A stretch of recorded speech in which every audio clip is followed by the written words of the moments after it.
ex-husband served me at my mother's funeral and took everything, including my inherited house. So I bought back everything with his own inheritance. My ex-husband Ronald spent 2 years secretly planning our divorce with his lawyer friend Barry, while I thought we were working on our marriage through counseling that he insisted we needed because I was too emotional and difficult to live with. Ronald had moved assets, hidden bank accounts, and transferred property titles, all while holding my hand at therapy and promising we'd get through this rough patch together.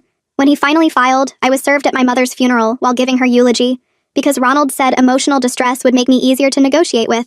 His lawyer had crafted an airtight case showing I was mentally unstable based on therapy notes Ronald had secretly recorded, financially irresponsible based on purchases he'd made in my name without telling me, and an unfit mother based on photos he'd taken of the house when I had the flu and couldn't clean.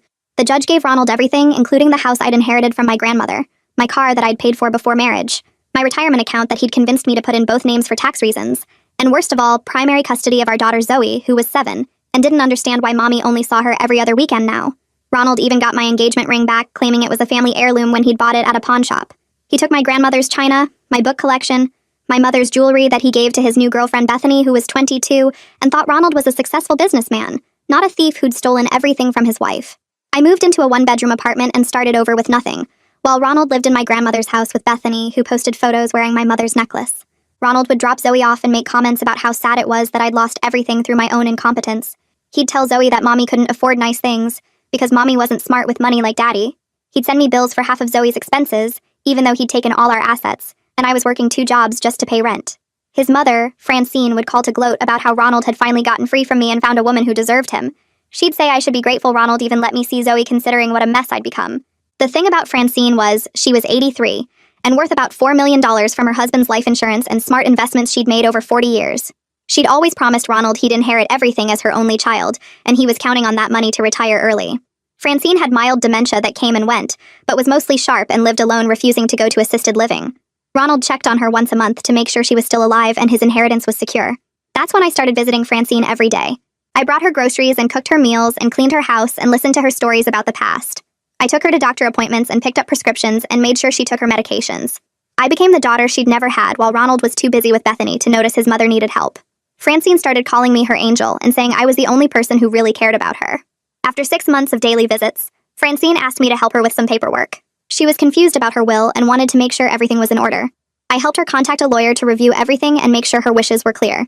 The lawyer met with Francine alone multiple times to ensure she wasn't being influenced. Francine was completely lucid during these meetings and very clear about what she wanted. She said Ronald had shown his true character by stealing from his wife and child, and she couldn't leave money to someone so cruel. She said I'd shown more love in 6 months than Ronald had in 50 years. She changed her will, leaving everything to me and Zoe in a trust that Ronald couldn't touch. She also added a note explaining exactly why Ronald was disinherited, including his treatment of me and his neglect of her. 8 months later, Francine passed peacefully with me holding her hand while Ronald was in Hawaii, with Bethany spending money he thought he'd inherit soon. He didn't even come back for 3 days, claiming flights were expensive. At the will reading, Ronald showed up in a new suit, already planning how to spend his millions. The lawyer read Francine's will stating that everything went to me as Zoe's trustee, and Ronald got nothing. Ralph's face stays completely blank as he continues reading, his voice steady and professional like he's done this 1,000 times before. The entire $4 million estate passes to me as trustee for Zoe's benefit. Every single penny that Ronald counted on for his early retirement and fancy lifestyle with Bethany.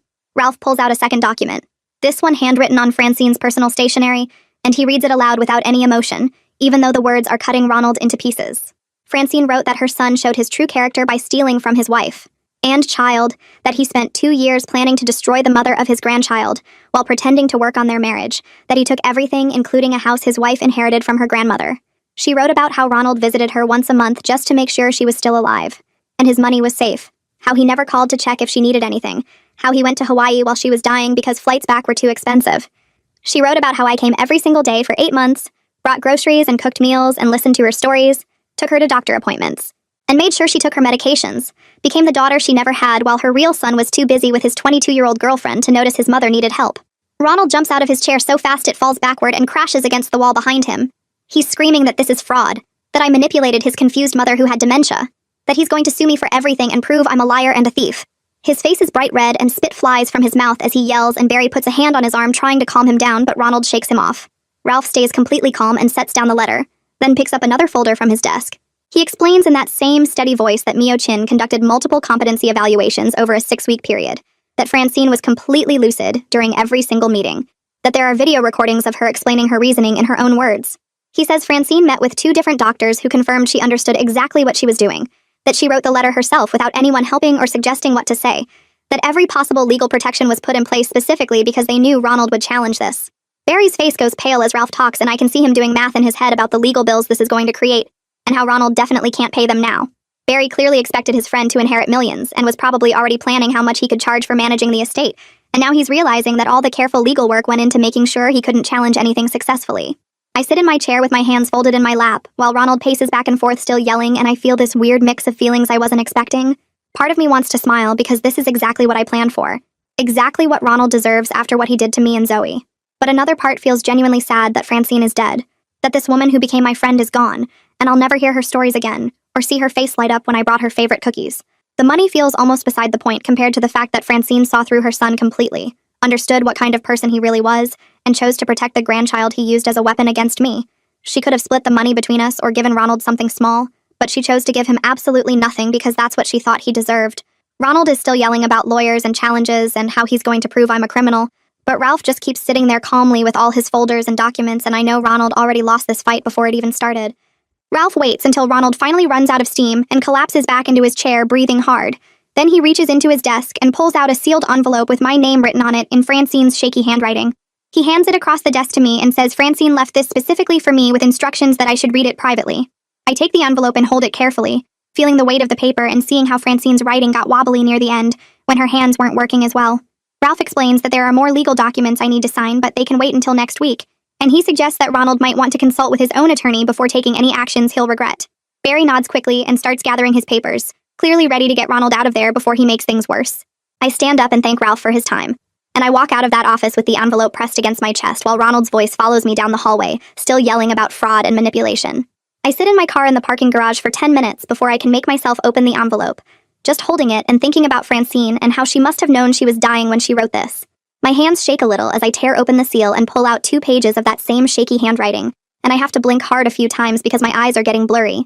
Francine thanks me for treating her with dignity and love when her own son couldn't be bothered to visit more than once a month. She writes that she knows I started coming to see her because I was angry at Ronald and looking for any advantage I could find, and she's not stupid enough to think my motives were pure at the beginning. But she says I grew to genuinely care about her over those 8 months, that she could tell the difference between someone pretending and someone who actually gave a damn, and that makes me a better person than Ronald ever was or ever will be. She writes that Ronald showed her who he really was when he stole everything from his wife and child, when he served me divorce papers at my mother's funeral because he thought it would make me easier to manipulate. She says she can't leave her money to someone that cruel, someone who would destroy the mother of his own daughter just to feel powerful and in control. The letter ends with her saying she hopes the money helps me build a good life for Zoe, and she's sorry she didn't see Ronald's true character sooner, so she could have helped me during the divorce. I drive to my apartment with the letter on the passenger seat, and halfway there I have to pull over because I'm crying too hard to see the road. I sit in a random parking lot and let myself feel everything at once. The grief over losing Francine, and the satisfaction of beating Ronald, and the guilt about how this all started.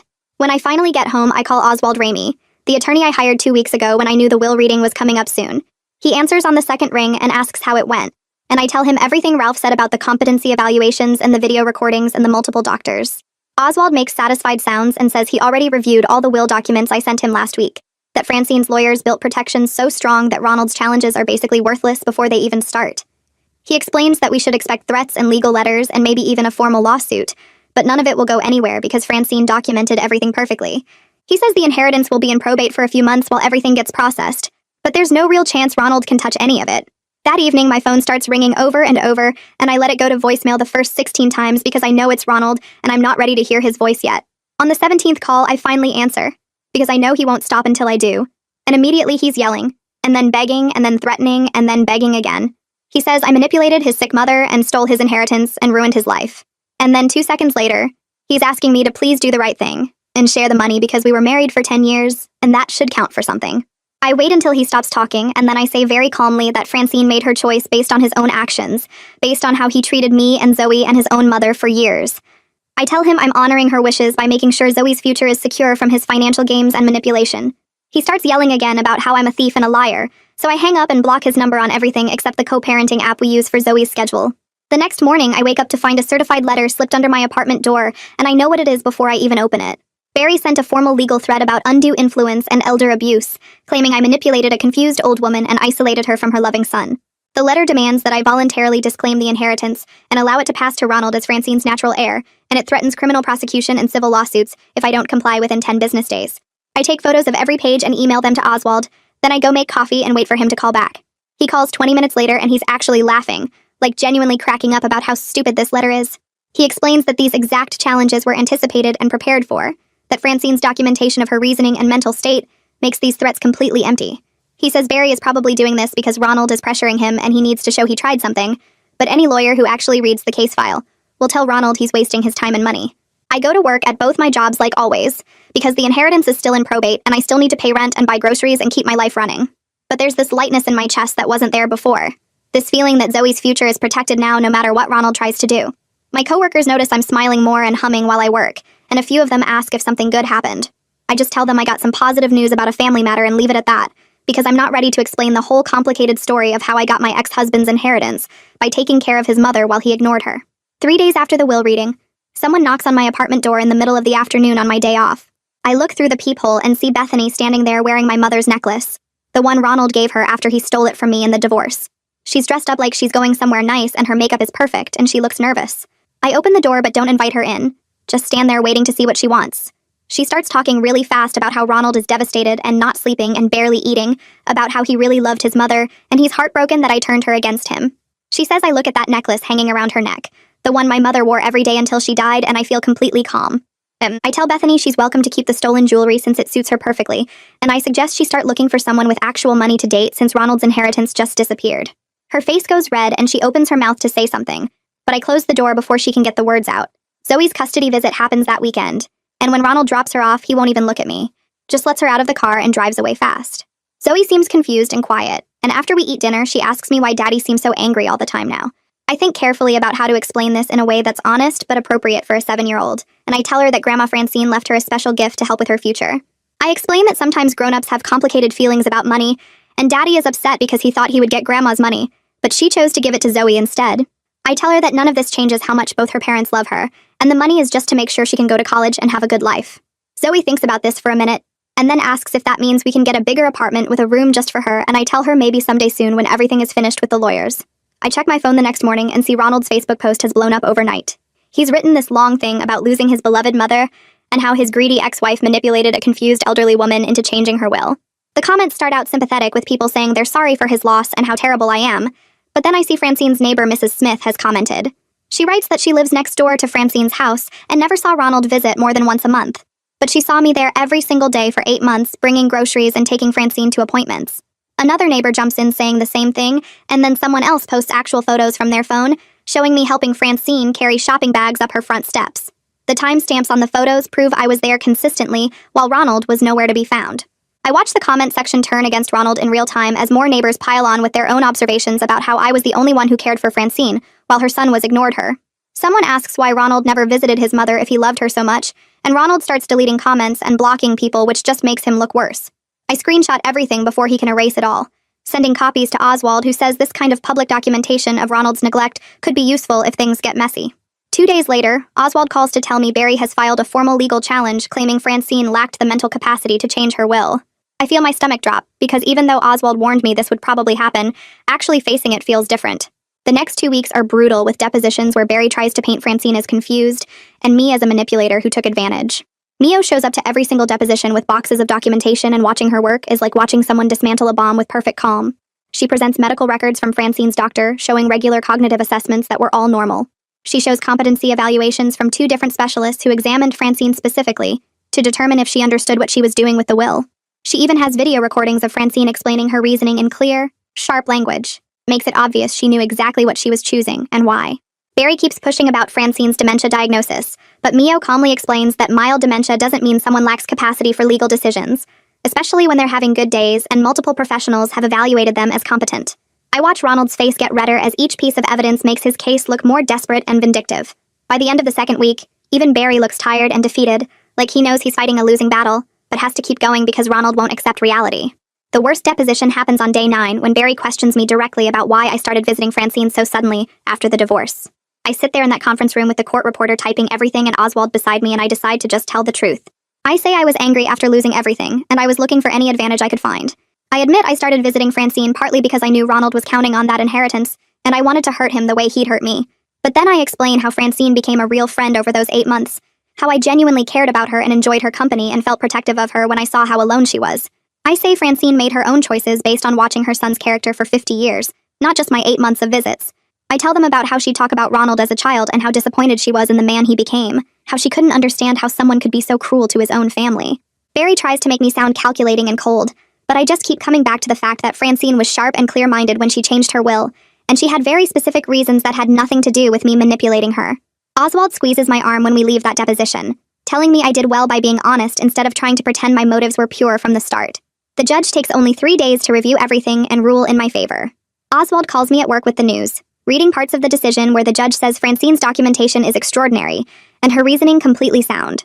The judge writes that Francine clearly understood her assets, her family situation, and the consequences of her choices, and that she articulated valid reasons for disinheriting her son based on his treatment of his family and his neglect of her care. Ronald is ordered to pay my legal fees for bringing a challenge that the judge calls frivolous and without merit. Oswald tells me the fees will be around $15,000, and he knows for a fact that Ronald doesn't have that kind of money sitting around. I feel this weird mix of relief and exhaustion, like I've been holding my breath for 2 weeks and can finally let it out. The inheritance is secure now, protected for Zoe's future, and Ronald's attempt to steal it back has failed just like it should have. I use some of the inheritance money that's released from probate to move into a bigger apartment.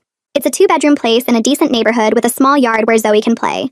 I spend a weekend painting her room the light purple she's been wanting, setting up her bed and dresser and filling the closet with clothes that actually fit. It's not as nice as my grandmother's house that Ronald stole, but it's clean and safe, and it's ours. When Zoe sees her room for the first time, she runs around touching everything like she can't believe it's real. She asks if this means she can stay here more often, and I tell her we're working on that. I buy groceries to fill the fridge and pantry, simple things like cereal and juice boxes and sandwich stuff, but having a full kitchen again feels like luxury after 2 years of barely scraping by. I sit on my new couch that first night after Zoe falls asleep in her purple room, and I let myself feel something close to peace for the first time since my mother's funeral. Word spreads fast about Ronald's disinheritance and failed legal challenge, and apparently he'd been living way beyond his means expecting Francine's money to bail him out. I hear through mutual friends that he's behind on the mortgage for my grandmother's house, and his credit cards are maxed out. 2 weeks after the judge's ruling, Bethany leaves him and moves in with some guy she met at a bar. My coworker shows me Bethany's Instagram, where she's already posting couple photos with her new boyfriend, who drives a nice car and takes her to expensive restaurants. She's still wearing my mother's necklace in the photos, though, which bothers me more than it probably should. Ronald's Facebook goes quiet after the neighbor comments destroyed his sympathy campaign, and I hear he's barely leaving the house except to go to work. Part of me feels satisfied watching his life fall apart the way mine did, but mostly I just feel tired of caring about his problems. I schedule a meeting with a family law mediator to talk about changing the custody arrangement. Now that I have a proper apartment and financial stability, there's no reason Zoe should only see me every other weekend. Oswald comes with me to the first meeting to discuss strategy, and he tells me something that surprises me. He says I should ask for equal custody, not primary custody, even though I could probably get it given Ronald's financial problems and the judge's comments about his character. Oswald explains that Zoe needs both parents, even if Ronald is a terrible ex-husband, and being vindictive won't help my daughter. He reminds me that I hated how Ronald used Zoe as a weapon against me, and doing the same thing back would make me just like him. I know he's right, even though part of me wants to take everything from Ronald, the way he took everything from me.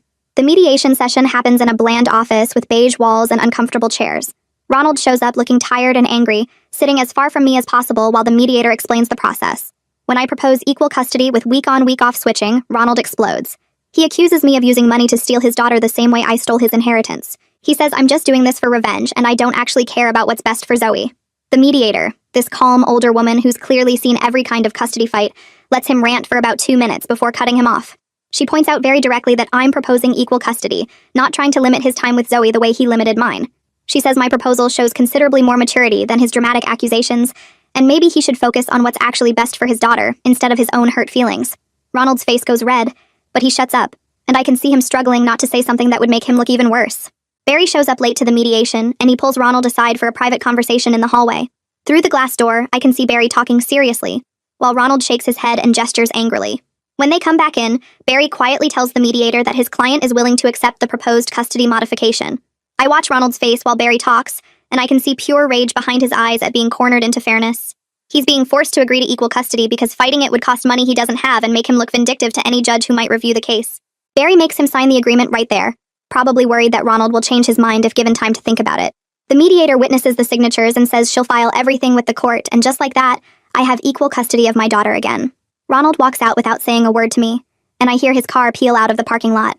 Zoe is confused when I explain the new custody schedule, but she's also clearly happy about spending more time with me.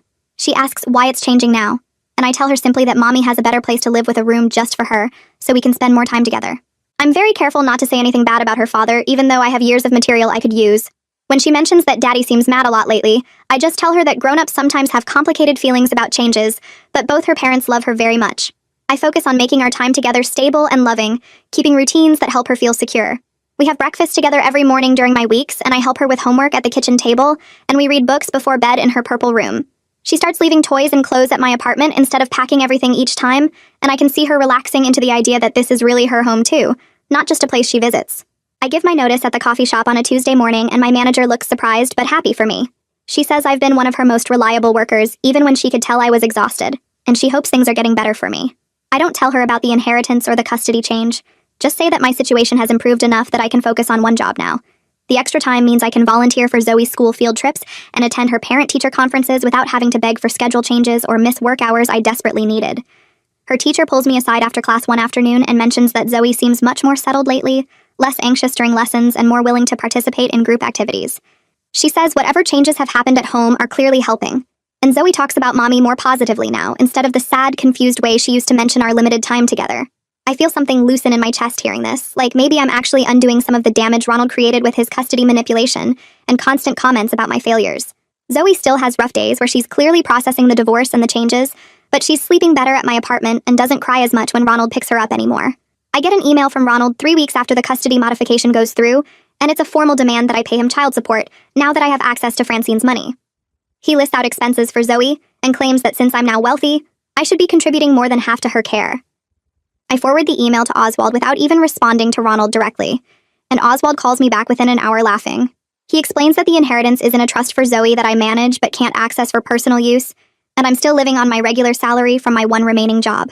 Ronald has no legal grounds to demand child support from trust funds designated for our daughter's future, and the desperation in his attempt to grab any piece of Francine's money would be pathetic if it wasn't so predictable. Oswald sends Ronald a formal letter explaining the trust structure and warning him that further frivolous demands will result in documentation of harassment that could affect the custody arrangement we just established. Ronald doesn't respond to the letter, but I can imagine his rage at being shut down again, at watching money he thought was his remain completely out of his reach. A letter arrives in my mailbox with a return address I don't recognize, and when I open it, I find 3 pages of neat handwriting from someone named Margaret. She introduces herself as one of Francine's friends from their book club, and she writes that she wanted to thank me for the care I provided during Francine's final months. Margaret describes how Francine would talk about me during their meetings, mentioning my daily visits, and how I'd helped her with errands and appointments when her own son couldn't be bothered. She writes that Francine spoke about me with genuine affection, calling me the daughter she wished she'd had, and that several of the book club members had noticed how much happier Francine seemed once I started visiting regularly. Margaret says she attended the funeral and heard about the will, and she wants me to know that Francine knew exactly what she was doing when she made those changes. She writes that Francine talked about Ronald's treatment of me and Zoe, about how horrified she was to learn what her son had done, and that she felt at peace knowing the money would protect Zoe from Ronald's selfishness instead of rewarding his cruelty. I read the letter 3 times, crying by the end, because it confirms what I'd hoped but wasn't sure about. Francine's choice wasn't confusion or manipulation. It was clear-eyed justice from a woman who saw her son's true character and chose to protect her grandchild instead. 3 months after the will reading, I take Zoe to visit Francine's grave on a Saturday morning. We stop at a garden center first, and Zoe picks out pink and purple flowers, saying Grandma would like pretty colors. At the cemetery, we kneel in the grass beside the headstone, and I show Zoe how to dig small holes for the plants. She asks questions about Grandma while we work, and I tell her age-appropriate stories about Francine's sharp sense of humor and her love of mystery novels. Zoe pats dirt around the flowers carefully, then sits back and asks if Grandma was mad at Daddy. I choose my words carefully, explaining that sometimes people make choices about their money based on who they trust to use it wisely, and Grandma trusted that Mommy would make sure Zoe had everything she needed. I tell her that Grandma loved her very much and wanted her to have a good future, and that's why she made the choices she did. Zoe seems to accept this explanation, nodding seriously, then asks if we can visit Grandma again and bring different colored flowers next time. We stay for a while longer, Zoe talking to the headstone about school and her favorite books, and I feel grateful that my daughter has this connection to Francine, even though they didn't have much time together. I'm scrolling through real estate listings on my phone during my lunch break when I see it. My grandmother's house, the house Ronald stole from me in the divorce, listed for sale with professional photos showing rooms I used to know by heart. The price is reasonable for the neighborhood, and the listing mentions that the seller is motivated and looking for a quick close. I stare at the photos for a long time, seeing my grandmother's built-in bookshelves and the window seat where I used to read as a child, now staged with furniture that isn't mine. Ronald must be drowning financially without the inheritance he'd counted on, unable to afford the mortgage and maintenance on a house this size. I feel a complicated mix of satisfaction and something almost like sadness, watching him lose the thing he stole from me, even though I know I'm not getting it back, and some random buyer will end up with my family home. My phone rings 2 days later with a number I don't recognize, and when I answer, it's a real estate agent named Alice handling my grandmother's house sale. She says she noticed my last name matches the property records from before the recent ownership change, and she's wondering if I might be interested in making an offer since I have family history with the home. The irony hits me so hard I almost laugh, and I tell her I call Oswald immediately and explain the situation, and he's quiet for a moment before asking me a question I hadn't considered. He wants to know if I want the house itself, with all the memories and history attached, or if I just want the satisfaction of taking it back from Ronald. I don't have an answer right away, and Oswald tells me to think carefully about what will actually make me happy versus what will just feel like winning. He reminds me that the house will need work and upkeep, that moving Zoe again might be disruptive, and that I need to separate revenge from genuine desire for the property. I spend 3 days thinking about Oswald's question before I call Alice back and tell her I want to make an offer. But I'm clear with myself about why I'm doing this. It's not just revenge against Ronald, though that's definitely part of it. The house was my grandmother's, and before that, it was a place where I felt safe and loved as a child. I want Zoe to grow up in those rooms, to have the big backyard I remember, to build memories in a house that has good history beneath the layer of Ronald's brief occupation. I make an offer at fair market value, nothing vindictive or lowball, just a straightforward purchase at the asking price. Alice calls back within hours saying the seller has accepted, and we move toward closing quickly because Ronald clearly needs the money desperately. At the closing, Ronald sits across the table from me, signing papers with a pen that shakes slightly in his hand. I watch his face while the title transfers back to me, and I can see the exact moment he understands what's happening. He lost everything through his own cruelty, and now he's watching me buy back the house he stole using money from the inheritance he thought was his. He doesn't say a word to me during the entire closing, just signs where the lawyer points and walks out with a check that will barely cover his debts.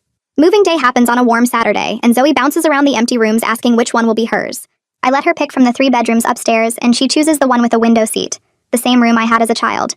We spend weekends slowly removing all traces of Ronald and Bethany's presence, painting over their color choices and replacing the cheap fixtures they'd installed. I find small evidences of their time here, scratches on the hardwood floors, a crack in the bathroom tile, things that need repair. Zoe helps me paint her room purple, getting more paint on herself than the walls, and I'm careful to create new memories here, rather than dwelling on what was stolen. We plant flowers in the garden together, and I teach her how to use my grandmother's old gardening tools that I find in the shed. The house starts to feel like ours again instead of a crime scene, and Zoe's excitement about having a big house with a yard makes the whole complicated process feel worth it. I'm cleaning out the master bedroom closet 2 weeks after we move in, when my hand hits something solid in the back corner. I pull out a wooden box I recognize immediately, my mother's jewelry box that Ronald took during the divorce. My hands shake as I open it, finding most of the pieces still inside, my mother's pearl earrings and her silver bracelets and the rings she wore every day. The necklace Bethany took isn't there, but almost everything else survived. I sit on the closet floor and cry with relief that these physical connections to my mother and grandmother made it through Ronald's theft. Some things he took can be replaced with money from Francine's inheritance, the furniture, and books, and dishes. But these pieces of jewelry that my mother wore, that my grandmother gave her, that carry decades of family history, these are irreplaceable. I hold my mother's favorite bracelet, and remember her wearing it while she cooked dinner, while she drove me to the school, while she hugged me goodbye. Finding this box feels like recovering a piece of my history that I thought was lost forever. Ronald moves into a small apartment across town, and I know this because he texts me the address for custody exchanges. When I drop Zoe off the first time, I see the building is similar to the one I lived in after the divorce, small and basic with parking spaces instead of a yard. The role reversal isn't lost on either of us, and I can see him struggling to maintain his superior attitude while standing in front of a building that broadcasts his reduced circumstances. He tries to make comments about how Zoe will need to adjust to a smaller space at Daddy's house, but the forced humility shows in every word. When he picks Zoe up at my house the following week, he stands on the porch of my grandmother's home, and I watch his face while he takes in the obvious improvements I've made. His jaw tightens, and he rushes Zoe to his car without the usual lecture about my failures, and I realize he's finally understanding that his cruelty didn't just fail, it completely backfired in ways he never imagined possible. The first few weeks of shared custody go smoother than I expected, because Zoe bounces between houses with the kind of adaptability only kids seem to have. She decorates her room at my place with posters and stuffed animals, making the space entirely hers, and she talks about having 2 homes now instead of just visiting Mommy's apartment. One evening while we're making dinner together, she mentions that Daddy's new place is pretty small compared to my house. I can hear Ronald's voice in those words, the way he spent 2 years telling her that small spaces meant failure and big houses meant success. I stop chopping vegetables and look at her carefully, choosing my words with the same precision I used when helping Francine with her paperwork months ago. I tell her that houses don't measure what people are worth, that kindness and honesty matter more than square footage or fancy furniture. She nods, but I can see her processing this contradiction, trying to reconcile what I'm saying now with everything her father taught her about my apartment being proof of my inadequacy. I don't push it because undoing Ronald's damage will take time, but I'm planting different seeds now, showing her through actions that security comes from character, not possessions. I start seeing a therapist named Dr. King 3 weeks after moving back into my grandmother's house, because winning in practical terms doesn't erase what Ronald did to me. The first session feels awkward and exposing, sitting in her office trying to explain how my ex-husband spent 2 years secretly destroying my life while pretending to work on our marriage. She listens without judgment as I describe the manipulation, the theft, the custody arrangement designed to punish me, and then the strange guilt I feel about Francine's death, even though the will was her choice. Dr. King helps me understand that I can hold multiple truths at once, that I can genuinely grieve Francine while also feeling satisfied that justice was served through her final act. She points out that my motives for visiting Francine started calculated, but became authentic, and Francine was sharp enough to see both things clearly and make her own decision based on Ronald's lifetime of cruelty, not my 8 months of care. We work through the complicated emotions of being victimized by someone I trusted completely, of fighting back using methods that exist in ethical gray areas, of winning but still carrying damage from the battle. The therapy sessions become a space where I can admit that reclaiming my life doesn't mean I'm unscathed, that trauma leaves marks even when you survive it, that healing is slower and messier than revenge. I meet with financial advisors at their downtown office on a Tuesday morning, sitting across from 2 professionals who manage the trust fund Francine left for Zoe. The $4 million is invested conservatively in index funds and bonds, structured to provide steady growth without excessive risk, exactly what Francine wanted for her granddaughter's future. We review quarterly statements and discuss rebalancing strategies, and I ask detailed questions about expense ratios and tax implications, because I'm determined to honor Francine's trust by being a responsible steward of Zoe's inheritance. The advisors seem impressed by my engagement and preparation, probably expecting someone who just inherited millions to be careless or greedy. But I keep detailed records of every decision and meeting because Ronald will never stop believing this money should have been his. I know he's waiting for me to make mistakes, to mismanage the trust, to give him ammunition for another legal challenge that might actually succeed. So I'm careful and thorough and conservative, making choices based solely on Zoe's long-term interests, even when it means passing up opportunities for faster growth. The money will cover her college education completely, provide a down payment for her first home, give her financial security as she starts her adult life, all the things Francine wanted when she changed her will in that lawyer's office 8 months before she died. An invitation arrives in my mailbox on a Thursday afternoon, a handwritten note from a woman named Margaret Smith asking if I'd like to join their book club. Margaret was one of Francine's closest friends, someone who visited regularly during those 8 months I spent caring for Francine, and the invitation feels like an adoption into a social circle I never expected to access. I show up at Margaret's house the following Tuesday evening carrying a bottle of wine and having actually read the assigned book, nervous about fitting in with women who are mostly in their 70s and 80s. They welcome me warmly and immediately start sharing stories about Francine, how sharp her wit was, how she could see through people's nonsense with one glance, how she was always much smarter than Ronald gave her credit for. One woman named Dorothy mentions that Francine talked about changing her will months before she actually did it, that she'd been watching Ronald's behavior carefully and discussing her concerns with several friends. Another woman adds that Francine knew I started visiting with ulterior motives, but appreciated my honesty when I eventually admitted it during one of our conversations. They talk about Francine's clarity during her final months, how the dementia never affected her judgment about people, how she understood exactly what she was doing when she disinherited her son. I feel connected to Francine's memory in ways that have nothing to do with the inheritance, surrounded by women who knew her for decades and have chosen to include me in their circle because they witnessed the genuine care that developed between us. 6 months after moving back into my grandmother's house, I decide to host Thanksgiving dinner instead of spending it alone with Zoe. I invite my small circle of friends from work, people who supported me through the worst parts of the divorce, and I also invite Margaret and Dorothy and several other women from the book club who've become my friends. The house feels warm and alive again as I cook in my grandmother's kitchen using her old recipes, setting the table with the china Ronald took and I bought back, filling rooms that had been cold and hostile under his occupation. Zoe helps me make pie crust, getting flour everywhere and laughing when I tell her stories about learning to bake in this same kitchen when I was her age.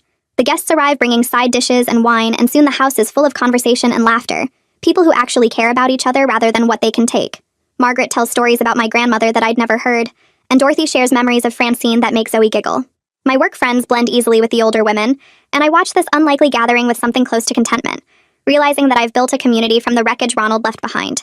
The house that was stolen and reclaimed now holds people who chose to be here, who showed up because they value connection, not possessions. I'm clearing dishes after dinner when my phone buzzes with an email notification, and I glance at the screen to see Ronald's name. I don't open it immediately, because I know whatever he's written will be designed to ruin my mood. But curiosity wins after the guests leave and Zoe is asleep upstairs. The email is long and bitter, claiming I've turned everyone against him, stolen his inheritance, taken his house, destroyed his life systematically and deliberately.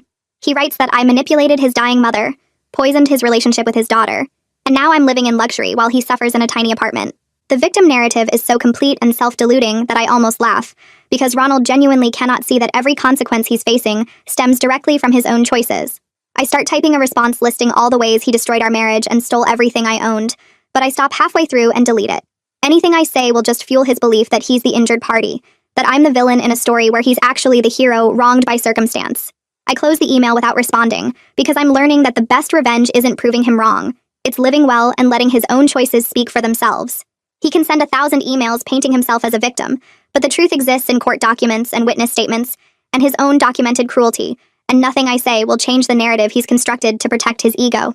Zoe asks me a few days later why Daddy seems so sad all the time now, and I'm washing dishes when the question hits me. I turn off the water and dry my hands slowly, buying time to figure out how to answer honestly without poisoning her relationship with her father. She's sitting at the kitchen table doing homework, looking up at me with genuine concern for Ronald, despite everything he's done, and I'm reminded that she's 8 years old and loves both her parents regardless of their failures. I sit down across from her and tell her that sometimes grown-ups make choices that don't work out the way they hoped, that Daddy is learning some hard lessons about treating people with kindness and respect. I don't mention the theft or manipulation or cruelty because that's not her burden to carry, but I also don't lie and tell her everything is fine. She nods thoughtfully and goes back to her math homework, and I wonder how much she understands about the situation, how much Ronald tells her during his custody time, how much damage is being done that I can't prevent. I'm trying to model honesty and fairness even when it's hard, showing her that you can acknowledge someone's struggles without excusing their behavior, that compassion doesn't require forgetting what people have done. I reconnect with Sarah and Jennifer, friends I'd lost touch with during my marriage to Ronald, meeting them for coffee at a place downtown. We haven't spoken in almost 3 years because Ronald gradually isolated me from everyone who might question his control, and sitting across from them now feels both comfortable and strange. Sarah admits they'd seen warning signs about Ronald's behavior, the way he monitored my phone, the comments he made about my spending, the subtle ways he undermined my confidence in social situations.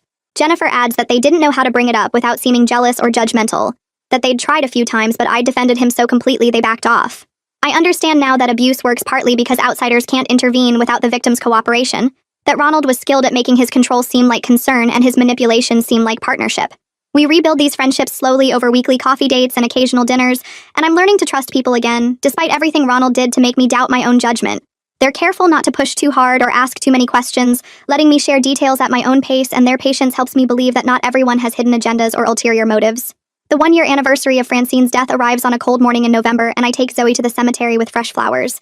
We stand at the grave reading the headstone, and I tell Zoe stories about her grandmother's sharp wit and fierce independence, keeping it age-appropriate but honest. Zoe places the flowers carefully and asks if Grandma is happy in heaven, and I tell her I think Grandma is at peace knowing she protected the people she loved. I silently thank Francine for her final act of clarity and protection, acknowledging to myself that my motives started calculated, but the relationship became real. Francine made her choice based on Ronald's lifetime of behavior, his 50 years of taking her for granted and treating her like an inconvenience, not just my 8 months of daily care. The guilt I feel about benefiting from her death exists alongside genuine grief for losing someone who became a friend and doctor. Dr. King has helped me understand that both feelings are valid.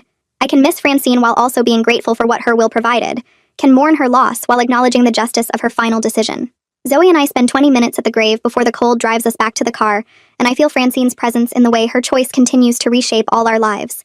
I hear through the legal community that Barry has stopped speaking to Ronald after Ronald can't pay the legal fees from the failed will challenge.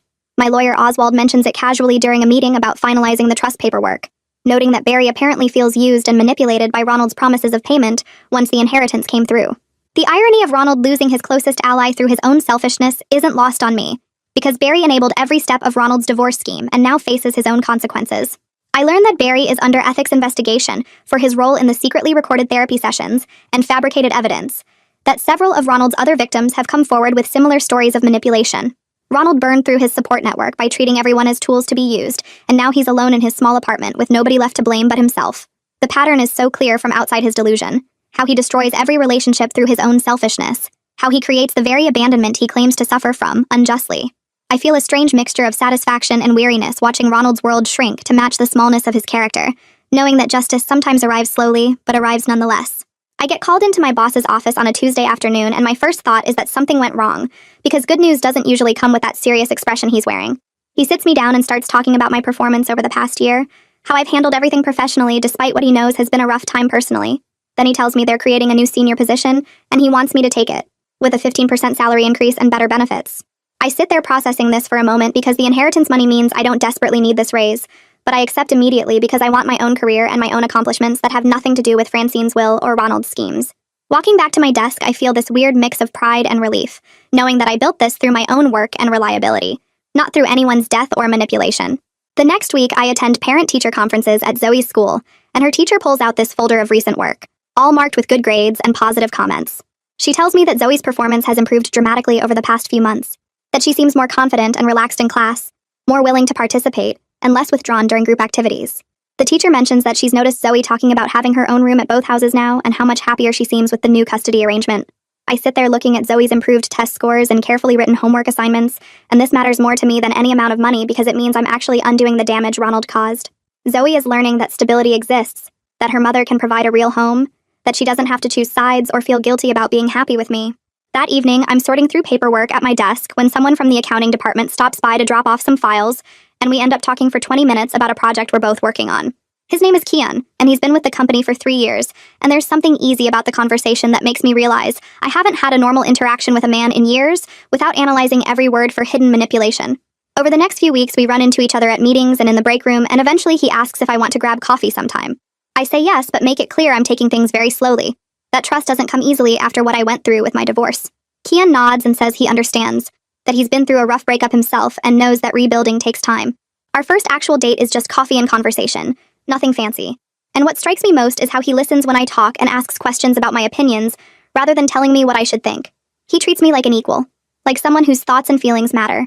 And I'm relearning what healthy interaction feels like after years of Ronald's control. We see each other once a week for the next month, keeping things casual, and I don't introduce him to Zoe because I'm not making that mistake again. Then Ronald somehow finds out I'm dating, probably through one of the mutual acquaintances who still talk to both of us, and my phone explodes with angry messages.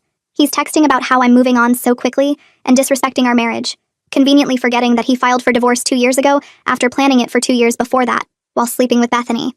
The messages get increasingly unhinged, accusing me of replacing him and corrupting Zoe's understanding of family values. I read through them once, screenshot everything for my records, and then block his number except for the co-parenting app Oswald helped me set up where all communication is documented and focused solely on Zoe's needs. Ronald tries the app next, sending messages about my dating life, and I respond once telling him that my personal life is not his concern and all future messages must be about Zoe's schedule, school, or medical needs. When he continues with personal attacks, I stop responding entirely, letting his words sit there unanswered in the app, where they just make him look unstable and obsessive. The house renovations I've been slowly working through are finally reaching the main living areas, erasing the last traces of Ronald's presence from the space. I'm painting walls in colors I actually like instead of the beige neutrals Ronald insisted on, hanging artwork that reflects my taste rather than his need for everything to look expensive and impressive. Zoe helps me pick paint colors for her room, debating between different shades of purple before settling on one she calls Galaxy Violet. I watch her excitement as she makes these choices, how seriously she takes the decision, and I realize I'm teaching her that she has agency over her own space and life. We spend a Saturday afternoon painting her room together, getting more paint on ourselves than the walls, and she tells me this is the most fun she's had in forever. The room slowly transforms into something that's completely hers, with space for her books and art supplies and a reading corner by the window. I set up a separate college fund for Zoe using my own salary, contributing $300 every month from my paycheck. The inheritance trust from Francine is secure and growing, but I want Zoe to know that her security comes from multiple sources, that her mother is capable of providing through my own work and planning. I meet with a financial advisor to set up the account properly, making sure it's structured for education expenses, and I keep the paperwork in a folder where Zoe will eventually be able to see exactly how I've been preparing for her future. This fund won't be as large as Francine's trust, but it represents something different, something I built through my own effort, rather than someone else's final act of justice. Ronald's social media presence becomes increasingly desperate as more people learn the full story of how he orchestrated the divorce. Someone posts a detailed account in a local community group about the therapy notes he secretly recorded and the purchases he made in my name, and suddenly people who only knew his version are seeing the complete picture. His attempts to paint himself as the victim lose credibility when neighbors and Francine's friends start commenting with their own observations about his behavior. I watch his friend count drop steadily, his posts getting fewer likes and comments, his social circle shrinking to people who don't know the history or don't care about what he did. Even some of his own family members stop interacting with his posts, maintaining polite distance from someone whose cruelty has become public knowledge. The letter arrives on a Wednesday in an official court envelope, and I almost throw it away, thinking it's another legal notice about something routine.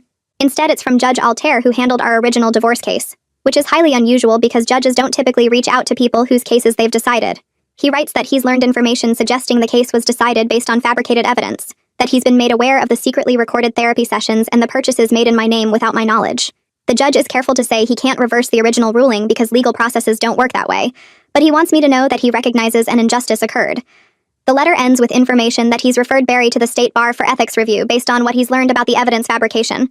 I read the letter 3 times, feeling this weird validation from someone who has no reason to reach out, except genuine concern about justice.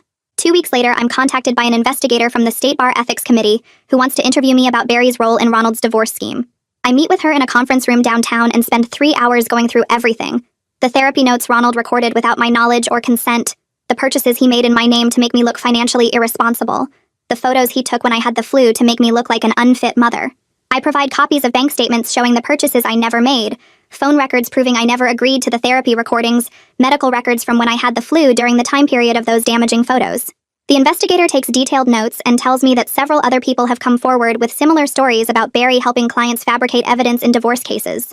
I don't know what consequences Barry will face, but I know that Ronald's network of enablers is finally being held accountable for the damage they've caused. That evening, Zoe is doing homework at the kitchen table and she looks up suddenly and tells me she's glad she gets to spend equal time with both parents now, but she feels safer and happier at my house. I stop what I'm doing and sit down across from her, asking if everything is okay at her dad's place, making sure she knows she can tell me if something is wrong.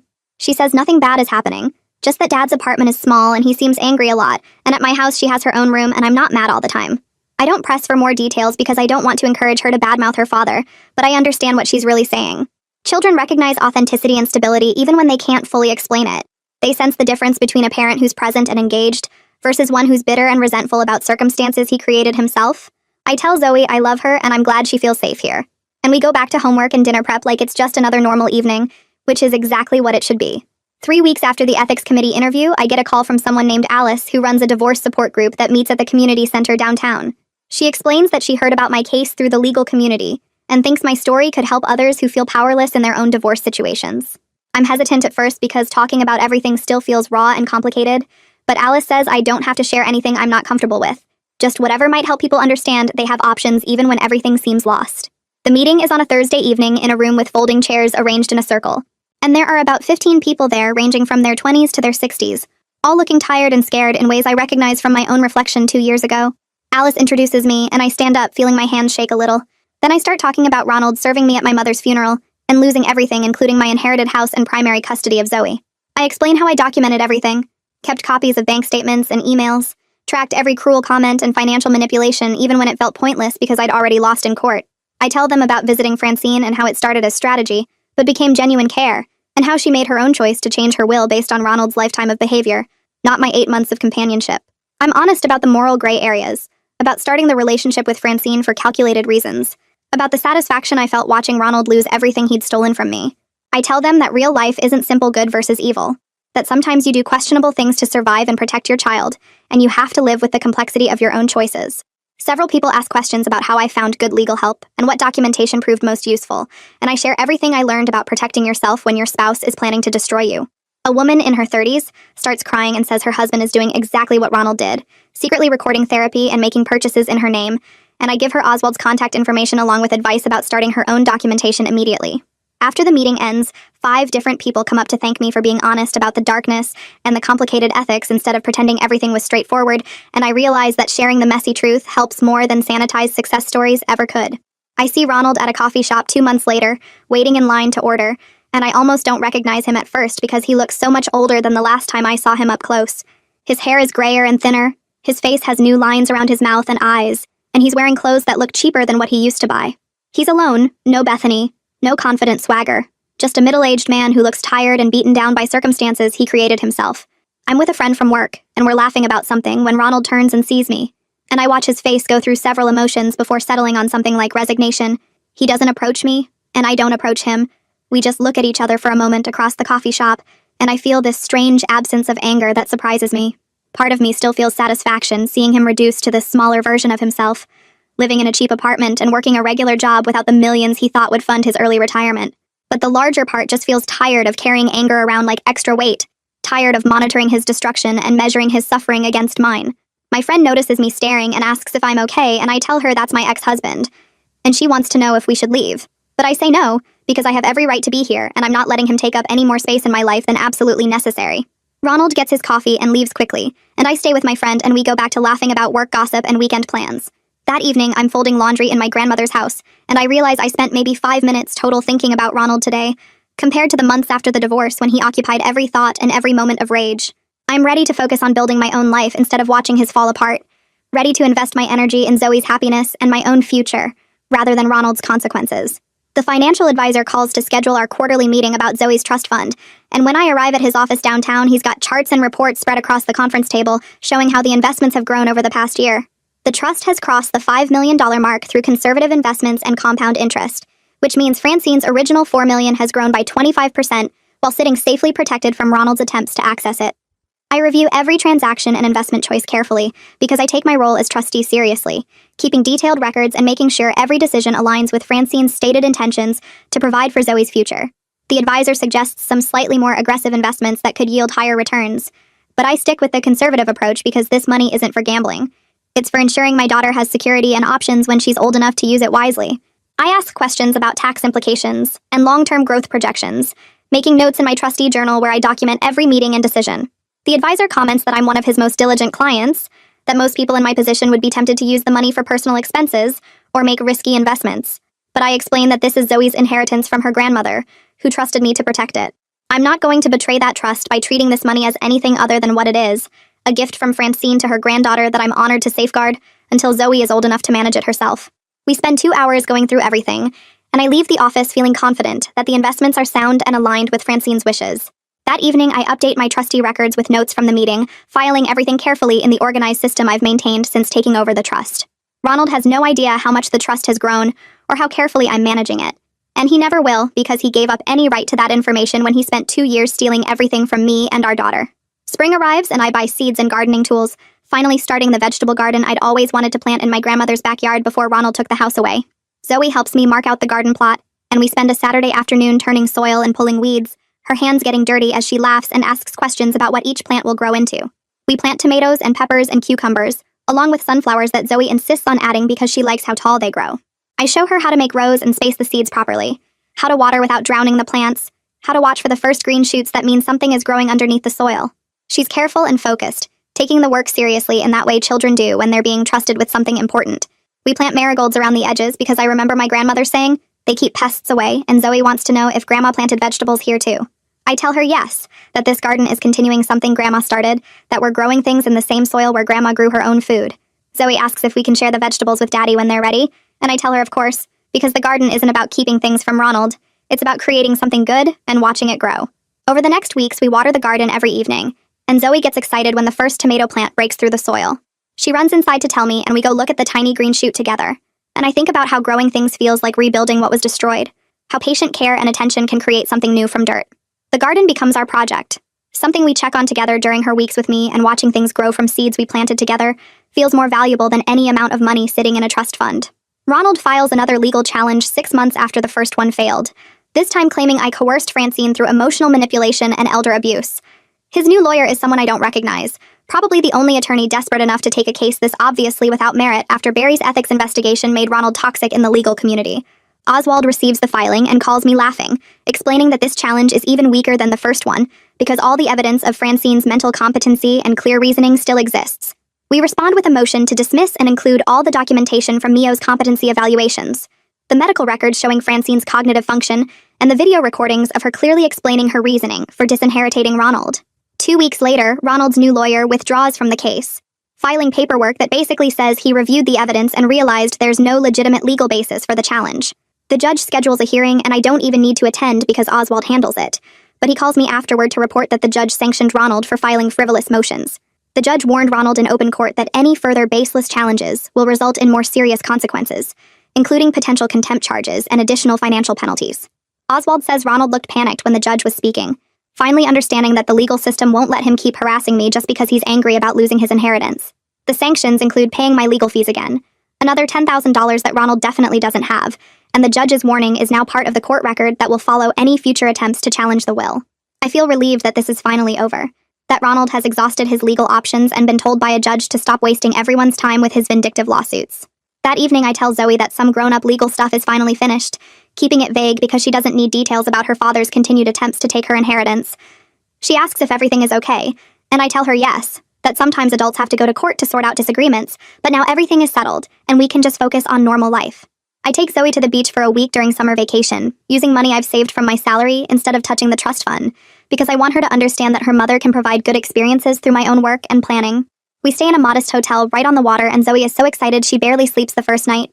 We spend days building sandcastles and swimming in the waves, collecting shells and getting sunburned, despite multiple applications of sunscreen. Zoe makes friends with other kids on the beach, and I watch her play without the anxiety and tension she carried for so long after the divorce. One evening, we're sitting on the beach watching the sunset and eating ice cream, and Zoe tells me this is the happiest she's been in a long time. I ask her what makes her happy, and she says, being here with me, not worrying about anything, just having fun together. She says at Daddy's apartment he seems stressed all the time and talks about money problems, but with me she feels like she can just be a kid. I tell her I'm glad she feels happy and safe, that making sure she has good experiences and feels loved is the most important thing to me. We sit quietly for a while watching the waves, and I think about how this simple beach vacation means more than any amount of money in a trust fund. How these memories of building sandcastles and eating ice cream at sunset are what childhood should be made of. The next day, we go mini-golfing, and Zoe beats me by 3 strokes, celebrating her victory by doing a silly dance that makes me laugh so hard I can't breathe. We take pictures together, selfies with the ocean in the background, and Zoe's smile is genuine and bright without any of the forced quality it had in those awful months after Ronald got primary custody. On our last day, we collect 1 more bag of shells, and Zoe says she wants to come back here next year. And I promise we will, because this is now our tradition. Our special place where we can just be together without any complications or adult problems intruding. I'm having coffee with one of Francine's friends from her book club, a woman named Margaret who's become a genuine friend over the past year. She tells me stories about Francine that I never heard before, including how Francine started seriously considering changing her will after watching Ronald drop Zoe off at my apartment one day. Margaret says Francine called her that evening horrified by what she'd witnessed, how Ronald had made cruel comments about my reduced circumstances right in front of Zoe, how he'd sneered at my small apartment, and told Zoe to remember that this is what happens when you're not smart with money. Francine apparently told Margaret that she couldn't believe her son had become someone so deliberately cruel, that watching him treat the mother of his child with such calculated meanness made her physically ill. Margaret says Francine talked about it for weeks, how she'd raised Ronald to be better than that, how disappointed she was that he'd turned into someone who would steal from his wife and use his daughter as a weapon. Another friend of Francine's joins us and shares that Francine told her the will change wasn't about me specifically, it was about refusing to reward Ronald's cruelty, and ensuring Zoe would be protected from her father's financial manipulation. They both say Francine was completely clear-headed when she made the decision, that she understood exactly what she was doing and felt at peace knowing she was protecting her granddaughter from Ronald's selfishness. I listened to these stories feeling this complicated mix of validation and sadness, understanding that Francine saw Ronald's true character through his treatment of me, and Zoe, that she made her choice based on 50 years of knowing her son, not just my 8 months of companionship. Margaret says Francine talked about me with genuine affection, that she appreciated having someone who cared about her comfort and dignity, rather than just waiting for her to die so they could inherit. I thank them for sharing these stories because they help me understand that Francine's decision was more complex than I'd realized, that she was making her own strategic assessment of Ronald's character, just like I was making mine. I'm driving home from work one afternoon thinking about everything that's happened over the past 2 years, and I suddenly understand something that changes how I see the whole situation with Francine. I started visiting her with ulterior motives, that's undeniably true. I was angry and looking for any advantage I could find against Ronald. But Francine was also making her own strategic assessment during those 8 months, watching how I treated her versus how Ronald had treated her for 50 years, observing how Ronald treated me and Zoe when he thought his mother wasn't paying attention. We were both operating with mixed motives, both using the relationship for our own purposes. But the genuine care that developed between us was real, even if it grew from complicated soil. Francine wasn't a helpless victim of my manipulation. She was a sharp woman making clear-eyed choices about who deserved her trust and her money based on demonstrated behavior over time. She saw Ronald's cruelty and my kindness, his neglect and my attention, his selfishness and my care, and she made a decision that protected her granddaughter while punishing her son's lifetime of taking her for granted. I wasn't the only one being strategic. Francine was playing her own game and she played it brilliantly, using her will as a final statement about character and consequences. This realization doesn't absolve me of starting the relationship with calculated motives, but it does help me understand that Francine had agency in all of this, that she made informed choices based on her own assessment of everyone involved. The relationship was transactional at first, but became genuine. And that transformation from strategy to authentic care is what makes the whole situation so morally complicated. I wasn't a hero rescuing a helpless old woman, and I wasn't a villain manipulating a confused victim. I was someone who started with selfish motives and developed real affection, while Francine was someone who accepted help while making her own judgments about who deserved her final gift. 2 years after Francine's death, I'm sitting at Zoe's parent-teacher conference listening to her teacher describe how well she's doing academically and socially, Zoe has straight A's, strong friendships, good participation in class activities, and what the teacher calls a stable emotional foundation that helps her handle normal childhood challenges without falling apart. The teacher mentions that earlier in the year, Zoe seemed anxious and withdrawn, but over the past several months, she's blossomed into a confident, happy child who feels secure enough to take risks and try new things. I know the change corresponds with the custody modification and the financial stability that let me move into a proper house where Zoe has her own room and space to feel at home. The teacher asks if there have been any major changes at home, and I explain briefly about the custody arrangement improving, and she nods, understanding that family stability directly impacts school performance. That evening, Zoe is doing homework at the kitchen table in my grandmother's house, the house I inherited and lost and bought back, and I'm making dinner while helping her with math problems. She's working on fractions and getting frustrated, but she keeps trying instead of giving up like she used to when things got difficult. I think about how the inheritance remains untouched in its trust fund, except for conservative investments that have grown it to over $5 million, all of it waiting safely for Zoe's future while I support our daily life through my own income and careful budgeting. Ronald has no access to any of it, no knowledge of how it's grown, no ability to manipulate or steal what Francine left for her granddaughter. Zoe finishes her homework and asks if we can work in the garden before dinner, and we go outside together to check on the tomatoes that are finally turning red. She's excited about picking them soon and making salad, about eating vegetables we grew ourselves in Grandma's garden. I watch her carefully examining each plant and think about how she's thriving now with equal custody, appropriate housing, and the emotional security of knowing both parents love her even if we can't be together. The inheritance provided the foundation for this stability, but the daily work of parenting and loving her is what actually makes the difference in her life. The email arrives on what would have been our anniversary, and I almost delete it without reading, because I've trained myself to ignore most of Ronald's attempts at communication outside the co-parenting app. But something makes me open it. Maybe curiosity about what manipulation he's attempting now, and instead of anger or accusations, it's just 3 sentences. He writes that he's been thinking about the past and realizes he destroyed everything good in his life through his own choices, that he lost a wife who loved him, and a mother who would have supported him if he'd treated people with basic decency, that he has no one to blame but himself for ending up alone and diminished. There's no request for forgiveness, no plea for money, no manipulation, just a brief acknowledgement of cause and effect. I read it twice trying to find the angle or the trap, but it seems like genuine recognition of consequences, like Ronald finally understands that his calculated cruelty cost him everything he actually valued. I don't respond because I don't owe him forgiveness or closure, because his moment of clarity doesn't erase 2 years of abuse and manipulation, because my healing doesn't require me to absolve him of what he did. But I feel something shift inside me when I close the email, a release of the last threads of connection to who we used to be, a final letting go of the marriage that died long before he served me at my mother's funeral. Ronald's acknowledgement doesn't change anything practical. Zoe still has equal custody, and the trust fund remains protected, and I still live in my grandmother's house that I bought back from him. But emotionally, it feels like the last piece of the old story finally ending, like I can close that chapter completely and focus entirely on the new life I've built from the ashes of what he destroyed. I delete the email and go back to making dinner, and when Zoe gets home from Ronald's place, I ask about her week, and listen to her stories about school and friends, and I don't mention the email because it's not her burden to carry her father's belated regrets.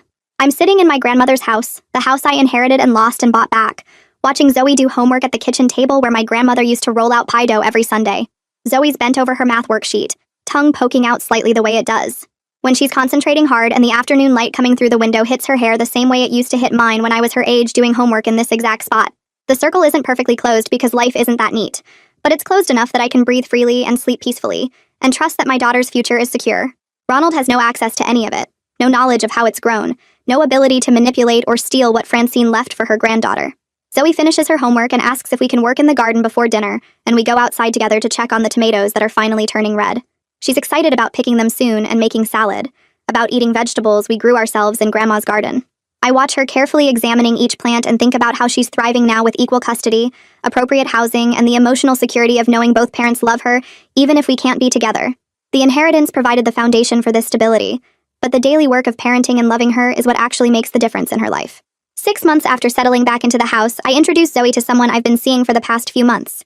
His name is Kian, and we met at work where he treats everyone with the same steady respect, regardless of their position or what they can do for him. I've taken things carefully and slowly, because I'm not repeating the mistake of moving too fast or letting someone into our lives who hasn't earned that trust. Kian arrives on a Saturday afternoon with a board game he mentioned Zoe might like. Nothing expensive or showy, just thoughtful. Zoe is cautious but friendly, staying close to me on the couch while Kian sets up the game on the coffee table. She asks him questions about his job and his dog and whether he likes pizza with pineapple, testing him in the way kids do when they're figuring out if someone is safe. Kian answers honestly, doesn't try too hard, doesn't push for affection or approval.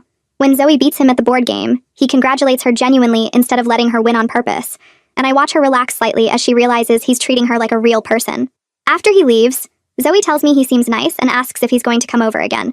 I tell her maybe sometimes if she's comfortable with that, and she nods and goes back to her room. I'm teaching her through example that healthy relationships are built on respect and honesty, not control and manipulation, that people earn their place in our lives through consistent behavior over time. Oswald calls me on a Tuesday morning to say the final legal paperwork confirming my sole trusteeship of Zoe's inheritance is ready to file. I drive to his office downtown and sign the documents that will transfer control to Zoe herself when she turns 25, giving her access to everything Francine left, plus the growth from careful investing over the years. Oswald explains the provisions one more time, how the trust is structured to provide for Zoe's education and major life expenses while preserving the principal, how there are protections against anyone trying to manipulate or pressure her into accessing the money early. He hands me a sealed envelope that Francine left with Mio all those years ago, with strict instructions that it be given to Zoe on her 25th birthday. I hold the envelope carefully, feeling the weight of Francine's final message to her granddaughter, knowing it will explain everything when Zoe is old enough to understand the full story. Francine's will includes a letter to be given to Zoe on that birthday, explaining her grandmother's reasoning and love, ensuring that Zoe will understand why things happened the way they did, and how much Francine wanted to protect her from Ronald's selfishness. I put the envelope in my safe deposit box along with other important documents. Another piece of Francine's legacy waiting for the right moment. The paperwork is filed that afternoon and I feel something settle inside me, knowing that no matter what happens to me, Zoe's future is legally protected and clearly documented. I'm driving home from the grocery store on a random Thursday when I pass Ronald's apartment complex and see him loading bags from his car. He's aged noticeably in the 3 years since Francine's death, hair grayer and posture more stooped, wearing clothes that look worn and slightly too big. I feel nothing but mild pity for someone who had everything and threw it away for the illusion of control, someone who could have had a partner and a mother and financial security, but chose manipulation and cruelty instead.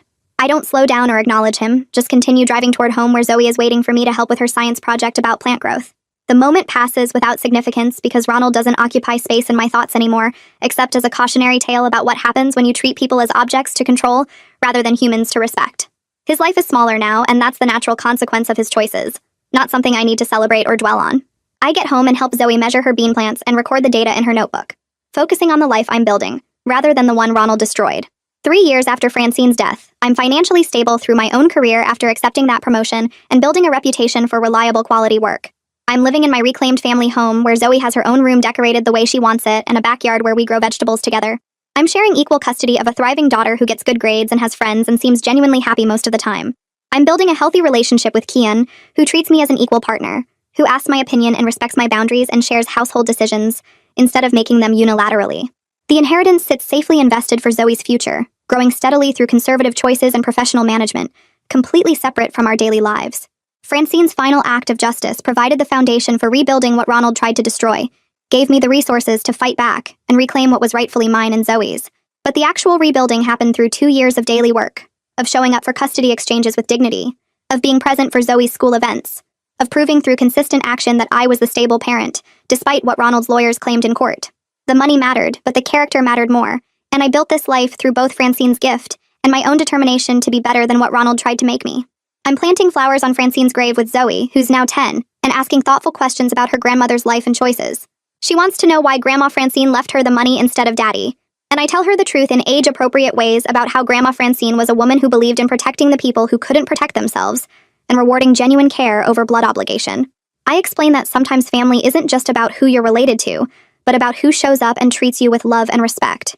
Zoe nods seriously and places the flowers carefully around the headstone, purple petunias that were Francine's favorite. She asks if Grandma knew how much the money would help us, and I tell her yes, that Grandma was very smart and wanted to make sure Zoe would always be safe and have opportunities.